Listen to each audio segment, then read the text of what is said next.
Imaginemos, para entender bien cuál es ese aspecto externo, imaginemos la parte de la izquierda. Estamos viendo una cerveza X y que esa cerveza de manera estándar y de manera masiva se fabrican botellas con un mismo formato, con una misma etiqueta, con un mismo color.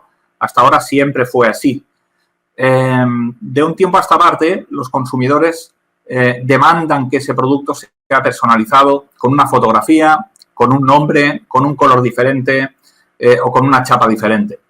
Si esto lo trasladamos a una nevera, a un refrigerador, a un microondas, a un coche, pues a mí me gustaría tener mi coche que seguramente en la puerta pues pusiera el nombre de mi empresa, pero ya ha salido de fábrica, o que todo el coche fuera de color blanco y la puerta fuera de color azul. Bueno, pues ese sería el modelo del coche David Fernández de SMI 4. Esa petición que yo puedo hacer a una fábrica de tener un auto que sea diferenciado del auto que tiene todo el mundo, implica que la fábrica debe estar preparada para dar respuesta a mi petición y a mi necesidad. Y el estar preparada significa que todos los procesos tienen que ser altísimamente flexibles, no solo para dar respuesta a lo que yo pueda reclamar, sino que puedan reclamar miles y millones de personas en todo el mundo y en ese mercado global y amplio al cual, bueno, pues en días como hoy y en momentos como el actual, en los cuales tenemos una crisis sanitaria pandémica de primerísima magnitud, pues es cuando comprobamos que realmente la economía está interconectada al máximo nivel. Bueno, esta petición externa que llega del mercado, que llega de los consumidores para tener la cerveza propia o para tener el auto propio, significa que internamente debemos acometer un proceso de transformación que nos debería llevar a entender el entorno de manufactura que pasaría de la parte izquierda que están viendo actualmente en esta fotografía, de un entorno muy manual, de un entorno que sí que es flexible, pero que es poco eficiente, a un entorno automatizado, altamente flexible y altísimamente eficiente y eficaz a la hora de dar respuesta a las necesidades que vienen del entorno. El que sea más automatizado o menos automatizado no implica que no se pueda dar respuesta al mercado. Sí que se puede hacer. Y sí que se puede hacer de una manera flexible, pero seguramente no de una manera eficiente.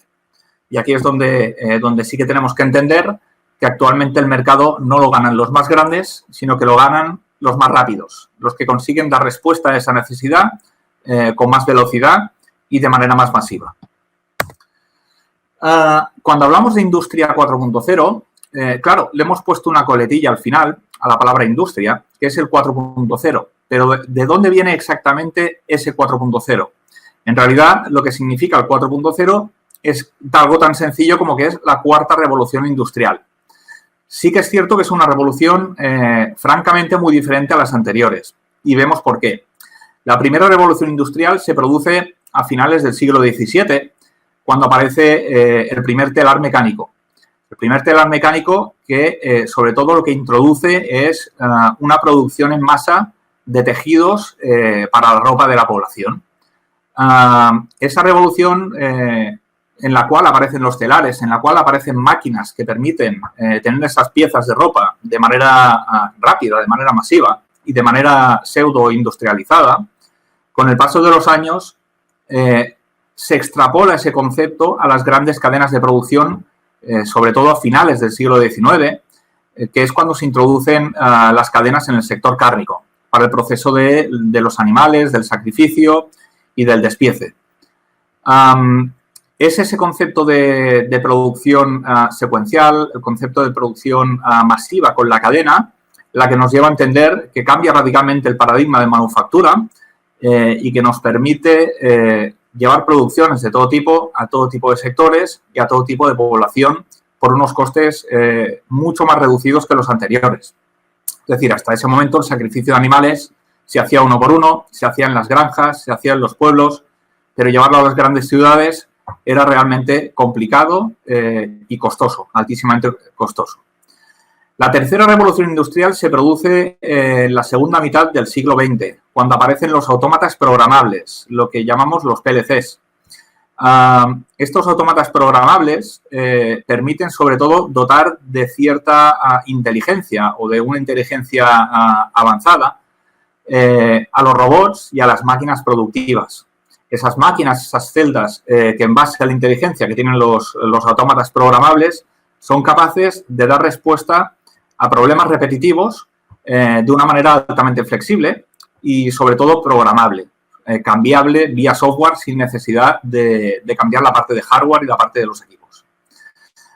Y bien, nos encontramos en la primera parte del siglo XXI, que es cuando aparece la cuarta revolución industrial, y aquí es donde se habla del paradigma de la industria 4.0. En este caso, la característica principal es la utilización de los sistemas ciberfísicos.